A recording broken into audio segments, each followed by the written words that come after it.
ಶತ್ರುಗಳ ಹೊಸ ಪ್ಲಾನ್, ಸಿಯಾಚಿನ್ ಮೇಲೆ ಕಣ್ಣು. ಸಾಕ್ಸ್ಗಾಮ್ ವ್ಯಾಲಿಯಲ್ಲಿ ಡ್ರ್ಯಾಗನ್ ರೋಡ್. ಪಾಕ್ ಗಿಫ್ಟ್ ತಿರಸ್ಕರಿಸಿದ ಭಾರತದ ಸಿಂಹ ಗರ್ಜನೆ.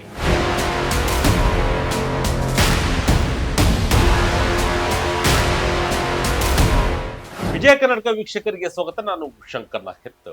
ಭಾರತ ಮತ್ತು ಚೀನಾ ನಡುವಿನ ಗಡಿ ಸಂಘರ್ಷ ಈಗ ಮತ್ತೊಂದು ಹೊಸ ತಿರುವು ಪಡೆದುಕೊಂಡಿದೆ.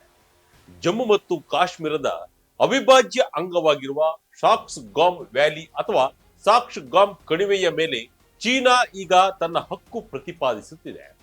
ಇಷ್ಟು ದಿನ ಸದ್ದಿಲ್ಲದೆ ನಡೆಯುತ್ತಿದ್ದ ಈ ವಿವಾದ ಈಗ ಜಾಗತಿಕ ಮಟ್ಟದಲ್ಲಿ ದೊಡ್ಡ ಸದ್ದು ಮಾಡ್ತಾ ಇದೆ. ಸಾಕ್ಸ್ಗಾಮ್ ವ್ಯಾಲಿ ತನ್ನದೇ ಪ್ರದೇಶ ಎಂದು ಹೇಳಿಕೊಂಡಿರುವ ಚೀನಾ ಅಲ್ಲಿ ತಾನು ನಡೆಸುತ್ತಿರುವ ಮೂಲ ಸೌಕರ್ಯ ಮತ್ತು ರಸ್ತೆ ನಿರ್ಮಾಣ ಕಾರ್ಯಗಳನ್ನ ಸಮರ್ಥಿಸಿಕೊಂಡಿದೆ. ಆದರೆ ಭಾರತ ಮಾತ್ರ ಚೀನಾದ ಈ ನಡೆಯನ್ನ ತೀವ್ರವಾಗಿ ಖಂಡಿಸಿದೆ. ಸಾಕ್ಸ್ಗಾಮ್ ಕಣಿವೆಯು ಭಾರತದ ಅವಿಭಾಜ್ಯ ಅಂಗವಾಗಿದ್ದು ಇದನ್ನ ಪಾಕಿಸ್ತಾನ ಅಕ್ರಮವಾಗಿ ಚೀನಾಕ್ಕೆ ಬಿಟ್ಟುಕೊಟ್ಟಿದೆ ಎಂದು ಭಾರತ ಗುಡುಗಿದೆ. ಅಸಲಿಗೆ ಸಾಕ್ಸ್ಗಾಮ್ ಕಣಿವೆ ಎಲ್ಲಿದೆ? ಚೀನಾ ಏನು ಮಾಡುತ್ತಿದೆ? ಭಾರತ ಯಾಕೆ ಇದನ್ನ ಬಲವಾಗಿ ವಿರೋಧಿಸುತ್ತಿದೆ? ಪಾಕಿಸ್ತಾನ ಮತ್ತು ಚೀನಾ ನಡುವಿನ ಈ ಅಕ್ರಮ ಒಪ್ಪಂದವೇನು? ಎಲ್ಲದರ ಬಗ್ಗೆ ಸಂಪೂರ್ಣ ವಿವರ ಈ ವಿಡಿಯೋದಲ್ಲಿದೆ. ನಮ್ಮ ನೆಲದಲ್ಲಿ ನಾವು ಏನು ಬೇಕಾದರೂ ಮಾಡುತ್ತೇವೆ. ಭಾರತದ ಆಕ್ಷೇಪಕ್ಕೆ ಚೀನಾ ವಿದೇಶಾಂಗ ಇಲಾಖೆ ಉತ್ತರ. ಹೌದು, ಇತ್ತೀಚೆಗೆ ನಡೆದ ಸುದ್ದಿಗೋಷ್ಠಿಯಲ್ಲಿ ಚೀನಾದ ವಿದೇಶಾಂಗ ಸಚಿವಾಲಯದ ವಕ್ತಾರರಾದ ಮಾವೋ ನಿಂಗ್ ರವರು ಸಾಕ್ಸ್ಗಾಮ್ ಕಣಿವೆಯ ಬಗ್ಗೆ ವಿವಾದಾತ್ಮಕ ಹೇಳಿಕೆಯನ್ನು ನೀಡಿದ್ದರು. ಸಾಕ್ಸ್ಗಾಮ್ ವ್ಯಾಲಿ ಚೀನಾಕ್ಕೆ ಸೇರಿದ್ದು ಎಂದು ಹೇಳಿಕೊಂಡಿರುವ ಅವರು ಅಲ್ಲಿ ಚೀನಾ ಕೈಗೊಳ್ಳುತ್ತಿರುವ ಮೂಲ ಸೌಕರ್ಯ ಅಭಿವೃದ್ಧಿ ಕೆಲಸಗಳು ಪ್ರಶ್ನಾತೀತ ಎಂದಿದ್ದಾರೆ. ಭಾರತವು ಸಾಕ್ಸ್ಗಾಮ್ ಪ್ರದೇಶದಲ್ಲಿ ಚೀನಾದ ಹಸ್ತಕ್ಷೇಪದ ಬಗ್ಗೆ ಕಳವಳ ವ್ಯಕ್ತಪಡಿಸಿದ ಬೆನ್ನಲ್ಲೇ ಮಾವೋ ನಿಂಗ್ ಈ ಪ್ರತಿಕ್ರಿಯೆ ನೀಡಿದ್ದಾರೆ. ನೀವು ಹೇಳಿದ ಪ್ರದೇಶವು ಚೀನಾಕ್ಕೆ ಸೇರಿದೆ. ತನ್ನ ಸ್ವಂತ ಭೂ ಪ್ರದೇಶದಲ್ಲಿ ಮೂಲ ಸೌಕರ್ಯ ನಿರ್ಮಾಣ ಮಾಡುವುದಕ್ಕೆ ಚೀನಾಕ್ಕೆ ಸಂಪೂರ್ಣ ಅಧಿಕಾರವಿದೆ ಎಂದು ಅವರು ಹೇಳಿದ್ದಾರೆ. ಅಷ್ಟೇ ಅಲ್ಲದೆ ಚೀನಾ ಮತ್ತು ಪಾಕಿಸ್ತಾನ ದಶಕಗಳ ಹಿಂದೆಯೇ ಈ ಸಮಸ್ಯೆಯನ್ನ ಬಗೆಹರಿಸಿಕೊಂಡಿವೆ. 1960ರ ದಶಕದಲ್ಲಿ ಎರಡೂ ಸ್ವತಂತ್ರ ಮತ್ತು ಸಾರ್ವಭೌಮ ರಾಷ್ಟ್ರಗಳು ಸೇರಿ ಗಡಿ ಒಪ್ಪಂದಕ್ಕೆ ಸಹಿ ಹಾಕಿ ಗಡಿಗಳನ್ನ ಸ್ಪಷ್ಟವಾಗಿ ಗುರುತಿಸಿವೆ. ಇದು ಕಾನೂನುಬದ್ಧ ನಿರ್ಧಾರ ಎಂದು ಚೀನಾ ವಾದ ಮಾಡ್ತಾ ಇದೆ.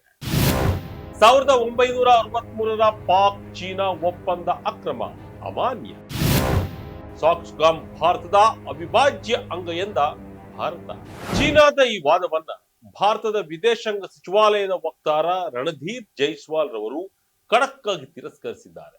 ಸಾಕ್ಸ್ಗಾಮ್ ಕಣಿವೆಯು ಭಾರತದ ಭೂಪ್ರದೇಶವಾಗಿದೆ ಮತ್ತು 1963ರಲ್ಲಿ ಸಹಿ ಹಾಕಲಾದ ಚೀನಾ ಪಾಕಿಸ್ತಾನ ಗಡಿ ಒಪ್ಪಂದವನ್ನ ಭಾರತ ಎಂದಿಗೂ ಅಂಗೀಕರಿಸಿಲ್ಲ ಎಂದು ಅವರು ಸ್ಪಷ್ಟಪಡಿಸಿದ್ದಾರೆ. ತಾವು 1963ರ ಸೋಕಾಲ್ಡ್ ಚೀನಾ ಪಾಕಿಸ್ತಾನ ಗಡಿ ಒಪ್ಪಂದವನ್ನ ಎಂದಿಗೂ ಮಾನ್ಯ ಮಾಡಿಲ್ಲ. ಈ ಒಪ್ಪಂದವು ಅಕ್ರಮ ಮತ್ತು ಅಮಾನ್ಯವಾಗಿದೆ ಎಂದು ನಾವು ಸತತವಾಗಿ ಪ್ರತಿಪಾದಿಸುತ್ತಾ ಬಂದಿದ್ದೇವೆ ಎಂದು ರಣಧೀರ್ ಜೈಸ್ವಾಲ್ ರವರು ಹೇಳಿದ್ದಾರೆ.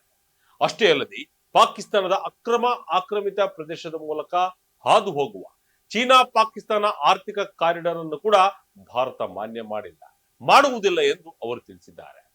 ಜಮ್ಮು ಮತ್ತು ಕಾಶ್ಮೀರ, ಲಡಾಖ್ ಪ್ರದೇಶಗಳು ಭಾರತದ ಅವಿಭಾಜ್ಯ ಅಂಗವಾಗಿದ್ದು ಈ ಬಗ್ಗೆ ಚೀನಾ ಮತ್ತು ಪಾಕಿಸ್ತಾನಕ್ಕೆ ಹಲವು ಬಾರಿ ಎಚ್ಚರಿಕೆಯನ್ನು ನೀಡಲಾಗಿದೆ ಎಂದು ಭಾರತ ತಿಳಿಸಿದೆ. ಸಾಕ್ಸ್ಗಾಮ್ ಕಣಿವೆಯ ಭೌಗೋಳಿಕ ಮಹತ್ವವೇನು? ಸಿಯಾಚಿನ್ ಗ್ಲೇಸಿಯರ್ಗೆ ಹತ್ತಿರದಲ್ಲಿ ಚೀನಾ ರಸ್ತೆ. ಈ ವಿವಾದದ ಹಿಂದೆ ದೊಡ್ಡ ಭೌಗೋಳಿಕ ಮತ್ತು ತಾಂತ್ರಿಕ ಕಾರಣಗಳಿವೆ. ಸಾಕ್ಸ್ಗಾಮ್ ಕಣಿವೆಯು ಅತ್ಯಂತ ಸೂಕ್ಷ್ಮ ಮತ್ತು ವಿವಾದಿತ ಪ್ರದೇಶದಲ್ಲಿದೆ. ಇದರ ಉತ್ತರ ಗಡಿಯಲ್ಲಿ ಚೀನಾದ ಕ್ಸಿಂಗ್ಯಾಂಗ್ ಪ್ರಾಂತ್ಯವಿದೆ. ದಕ್ಷಿಣ ಮತ್ತು ಪಶ್ಚಿಮದಲ್ಲಿ ಪಾಕಿಸ್ತಾನ ಆಕ್ರಮಿತ ಜಮ್ಮು ಮತ್ತು ಕಾಶ್ಮೀರ ಇದೆ ಮತ್ತು ಪೂರ್ವಕ್ಕೆ ಭಾರತದ ಸಿಯಾಚಿನ್ ಗ್ಲೇಸಿಯರ್ ಪ್ರದೇಶವಿದೆ.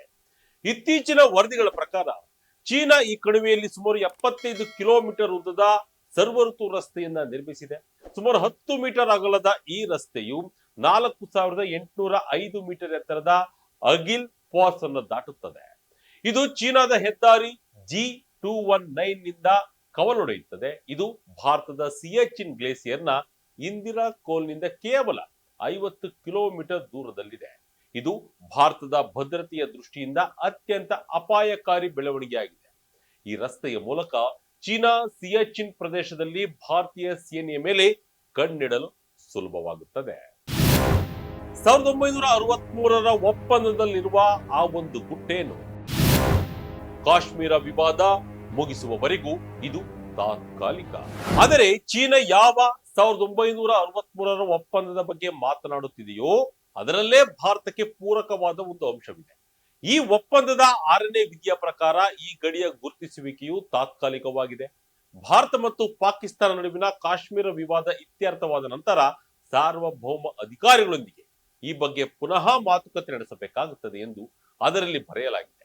ಇದನ್ನ ಅಸ್ತ್ರವಾಗಿ ಬಳಸುತ್ತಿರುವ ಭಾರತ ಈ ಒಪ್ಪಂದಕ್ಕೆ ಶಾಶ್ವತ ಮೌಲ್ಯವಿಲ್ಲ ಮತ್ತು ಕಾಶ್ಮೀರದ ಮೇಲಿನ ಸಾರ್ವಭೌಮತ್ವ ಭಾರತಕ್ಕೆ ಇರುವುದರಿಂದ ಚೀನಾದ ಹಿಡಿತ ಅಕ್ರಮ ಎಂದು ವಾದಿಸುತ್ತಿದೆ. ಪಾಕಿಸ್ತಾನಕ್ಕೆ ಭೂಪ್ರದೇಶವನ್ನ ಬಿಟ್ಟುಕೊಡುವ ಯಾವುದೇ ಹಕ್ಕು ಇರಲಿಲ್ಲ, ಯಾಕೆಂದ್ರೆ ಅದು ಅಕ್ರಮವಾಗಿ ಆಕ್ರಮಿಸಿಕೊಂಡ ಪ್ರದೇಶವಾಗಿದೆ.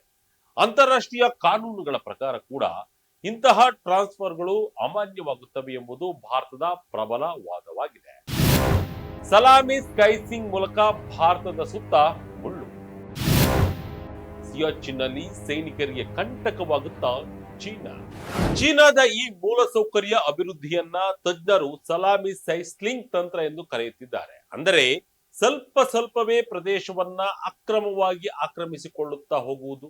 ಈ ರಸ್ತೆಯ ನಿರ್ಮಾಣದಿಂದಾಗಿ ಭಾರತೀಯ ಪಡೆಗಳನ್ನ ಪಾಕಿಸ್ತಾನ ಮತ್ತು ಚೀನಾದ ನಡುವೆ ಸಿಲುಕಿಸುವ ಹುನ್ನಾರ ನಡೆಯುತ್ತಿದೆ ಎಂಬ ಆತಂಕ ಸೃಷ್ಟಿಯಾಗಿದೆ. 2017ರ ಡೋಕ್ಲಂ ಸಂಘರ್ಷದ ನಂತರ ಚೀನಾ ಈ ಪ್ರದೇಶದಲ್ಲಿ ರಸ್ತೆ ನಿರ್ಮಾಣದ ವೇಗವನ್ನ ಹೆಚ್ಚಿಸಿದೆ. ಈ ರಸ್ತೆಯು ಕೇವಲ ಆರ್ಥಿಕ ಉದ್ದೇಶಕ್ಕಾಗಿ ಅಲ್ಲ, ಬದಲಾಗಿ ಯುದ್ಧದ ಸಮಯದಲ್ಲಿ ಮಿಲಿಟರಿ ಟ್ಯಾಂಕ್ಗಳು ಮತ್ತು ಭಾರೀ ಶಸ್ತ್ರಾಸ್ತ್ರಗಳನ್ನ ಸಾಗಿಸಲು ಬಳಸುವ ಸಾಧ್ಯತೆ ಇದೆ ಎಂದು ವಿಶ್ಲೇಷಕರು ಎಚ್ಚರಿಸಿದ್ದಾರೆ. ಸದ್ಯ ಲಡಾಖ್ ಗಡಿಯಲ್ಲಿ ಚೀನಾ ಮತ್ತು ಭಾರತದ ನಡುವೆ ಸೇನೆಯ ಹಿಂತೆಗೆತ ಬಗ್ಗೆ ಮಾತುಕತೆಗಳು ನಡೆಯುತ್ತಿದ್ದರೂ ಶಾಕ್ಸ್ಗಾಮ್ ವ್ಯಾಲಿಯಲ್ಲಿ ಚೀನಾದ ಈ ಚಟುವಟಿಕೆಗಳು ನಂಬಿಕೆಗೆ ದ್ರೋಹ ಮಾಡುವಂತಿವೆ. ಸತತ ಪ್ರತಿಭಟನೆ ದಾಖಲಿಸುತ್ತಿರುವ ಭಾರತ ಸರ್ಕಾರ ತನ್ನ ಹಿತಾಸಕ್ತಿ ಕಾಪಾಡಲು ಭಾರತಕ್ಕೆ ಎಲ್ಲ ಹಕ್ಕಿದೆ. ಅದಲ್ಲದೆ ಶಾಕ್ಸ್ಗಾಮ್ ಕಣಿವೆಯಲ್ಲಿ ಯಥಾಸ್ಥಿತಿಯನ್ನ ಬದಲಾಯಿಸುವ ಚೀನಾದ ಯಾವುದೇ ಪ್ರಯತ್ನವನ್ನ ಭಾರತ ಸಹಿಸುವುದಿಲ್ಲ ಎಂದು ಭಾರತದ ವಿದೇಶಾಂಗ ಇಲಾಖೆಯ ವಕ್ತಾರ ರಣಧೀರ್ ಜೈಸ್ವಾಲ್ ರವರು ಮತ್ತೊಮ್ಮೆ ಸ್ಪಷ್ಟಪಡಿಸಿದ್ದಾರೆ. ಏನೆಂದರೆ, ನಾವು ಚೀನಾದ ಈ ಪ್ರಯತ್ನಗಳ ವಿರುದ್ಧ ಸತತವಾಗಿ ಪ್ರತಿಭಟಿಸುತ್ತಿದ್ದೇವೆ. ನಮ್ಮ ಹಿತಾಸಕ್ತಿಯನ್ನ ಕಾಪಾಡಿಕೊಳ್ಳಲು ಅಗತ್ಯ ಕ್ರಮಗಳನ್ನ ತೆಗೆದುಕೊಳ್ಳುವ ಹಕ್ಕನ್ನು ನಾವು ಕಾಯ್ದಿರಿಸಿದ್ದೇವೆ ಎಂದು ಅವರು ಹೇಳಿದ್ದಾರೆ. ಚೀನಾ ಪಾಕಿಸ್ತಾನ ಆರ್ಥಿಕ ಕಾರಿಡಾರ್ ಕೂಡ ಭಾರತದ ಭೂಪ್ರದೇಶದ ಮೂಲಕ ಹಾದು ಹೋಗುತ್ತಿರುವುದು ಅಕ್ರಮ ಎಂದು ಭಾರತದ ವಿಶ್ವಸಂಸ್ಥೆಯ ವೇದಿಕೆಗಳಲ್ಲೂ ಹೇಳುತ್ತಾ ಬಂದಿದೆ. ಈ ಪ್ರದೇಶವು ಅತಿ ಕಠಿಣ ಹವಾಮಾನ ಮತ್ತು ದುರ್ಗಮ ಪರ್ವತಗಳಿಂದ ಕೂಡಿದ್ದರೂ ಇದರ ಸ್ಟ್ರಾಟಜಿಕ್ ಇಂಪಾರ್ಟೆನ್ಸ್ ಮಾತ್ರ ಅಪಾರವಾಗಿದೆ. ಟ್ರಂಪ್ ಎದುರು ಒಂದಾಗಿದ್ದ ಭಾರತ ಚೀನಾ. ಭಾರತಕ್ಕೆ ಶಾಕ್ಸ್ಗಾಮ್ ಶಾಕ್ ನೀಡಿದ ಡ್ರ್ಯಾಗನ್. ಇನ್ನು ಅಮೆರಿಕದ ಅಧ್ಯಕ್ಷ ಡೊನಾಲ್ಡ್ ಟ್ರಂಪ್ ಸುಂಕ ಸಮರ ಸಾರಿದಾಗ ಚೀನಾ ಡ್ರ್ಯಾಗನ್ ಎಲಿಫೆಂಟ್ ಡ್ರಾನ್ಸ್ಗೆ ಭಾರತವನ್ನ ಆಹ್ವಾನಿಸಿತ್ತು. ಭಾರತ ಹಾಗೂ ಚೀನಾ ಒಂದಾದರೆ ಅಮೆರಿಕವನ್ನ ಎದುರಿಸಬಹುದು ಎಂದು ಹೇಳಿತ್ತು. ಇದರ ಬೆನ್ನಲ್ಲೇ ಪ್ರಧಾನಿ ನರೇಂದ್ರ ಮೋದಿಯವರು ಎಸ್ಸಿಒ ಸಮಿಟ್ಗಾಗಿ ಚೀನಾಗೆ ಭೇಟಿ ನೀಡಿದ್ದರು. ಚೀನಾ ಅಧ್ಯಕ್ಷ ಜಿನ್ಪಿಂಗ್ ರವರನ್ನ ಭೇಟಿಯಾಗಿದ್ದರು. ಇದು ಅಮೆರಿಕದ ತಲೆ ಕೆಡಿಸಿತ್ತು. ಭಾರತ ಕೂಡ ಚೀನಾಗೆ ಹತ್ತಿರವಾಗುತ್ತಿರುವ ರೀತಿ ನಡೆದುಕೊಂಡಿತ್ತು. ಚೀನಾದ ಆಡಳಿತಾರೂಢ ಕಮ್ಯುನಿಸ್ಟ್ ಪಾರ್ಟಿ ಆಫ್ ಚೀನಾದ ನಿಯೋಗ ಕೂಡ ಗಲ್ವಾನ್ ಸಂಘರ್ಷದ ಬಳಿಕ ದೇಶದ ಆಡಳಿತಾರೂಢ ಬಿಜೆಪಿ ಕಚೇರಿಗೆ ಭೇಟಿ ನೀಡಿ ಮಾಹಿತಿಯನ್ನು ಪಡೆದಿದೆ. ಆದರೆ ಇದೇ ವೇಳೆ ಚೀನಾ ಶಾಕ್ಸ್ಗಾಮ್ ವ್ಯಾಲಿ ತನ್ನದು ಎಂದು ಉದ್ದಟತನ ಮೆರೆದಿರುವುದು ವಿವಾದವನ್ನ ಸೃಷ್ಟಿಸಿದೆ. ಒಟ್ಟಿನಲ್ಲಿ ಶಾಕ್ಸ್ಗಾಮ್ ವ್ಯಾಲಿಯ ವಿಚಾರದಲ್ಲಿ ಭಾರತ ಈಗ ಹಿಂದೆಂದಿಗಿಂತ ಹೆಚ್ಚು ಕಠಿಣ ಮತ್ತು ನಿಲುವನ್ನು ತಳೆದಿದೆ. ಚೀನಾ ತನ್ನ ಅಭಿವೃದ್ಧಿಯ ಹೆಸರಿನಲ್ಲಿ ಭಾರತದ ಗಡಿಗೆ ತೀರಾ ಹತ್ತಿರದಲ್ಲಿ ರಸ್ತೆ ನಿರ್ಮಿಸುತ್ತಿರುವುದು ದೊಡ್ಡ ಸಂಘರ್ಷಕ್ಕೆ ಮುನ್ನುಡಿಯಾಗಬಹುದು. ಪಾಕಿಸ್ತಾನ ಅಕ್ರಮವಾಗಿ ಬಿಟ್ಟುಕೊಟ್ಟ ಭೂಮಿ ತನ್ನದು ಎಂದು ಚೀನಾ ಹೇಳುತ್ತಿರುವುದು ಹಗಲುಗನಸಿನಂತಿದೆ. ಭಾರತವು ತನ್ನ ಭೌಗೋಳಿಕ ಸಮಗ್ರತೆಯನ್ನ ಕಾಪಾಡಲು ರಾಜತಾಂತ್ರಿಕವಾಗಿ ಮತ್ತು ಮಿಲಿಟರಿ ಹಂತದಲ್ಲಿ ಸಜ್ಜಾಗಿದೆ. ಚೀನಾ ಈ ಸಲಾಮಿ ಸ್ಲಿಂಗ್ ತಂತ್ರಕ್ಕೆ ಭಾರತದ ಮುಂದಿನ ಉತ್ತರ ಏನು ಎಂಬುದು ಇಡೀ ವಿಶ್ವದ ಕುತೂಹಲಕ್ಕೆ ಕಾರಣವಾಗಿದೆ. ಇದಾಗಿತ್ತು ತೀಕ್ಷ್ಣದ ಇಂಟ್ರೆಸ್ಟಿಂಗ್ ಸ್ಟೋರಿ. ಇದೇ ರೀತಿ ಸ್ಟೋರಿಗಾಗಿ Vijaya Karnataka website, YouTube page, Facebook page follow ಮಾಡ್ತಾ ಇರಿ. ಧನ್ಯವಾದಗಳು.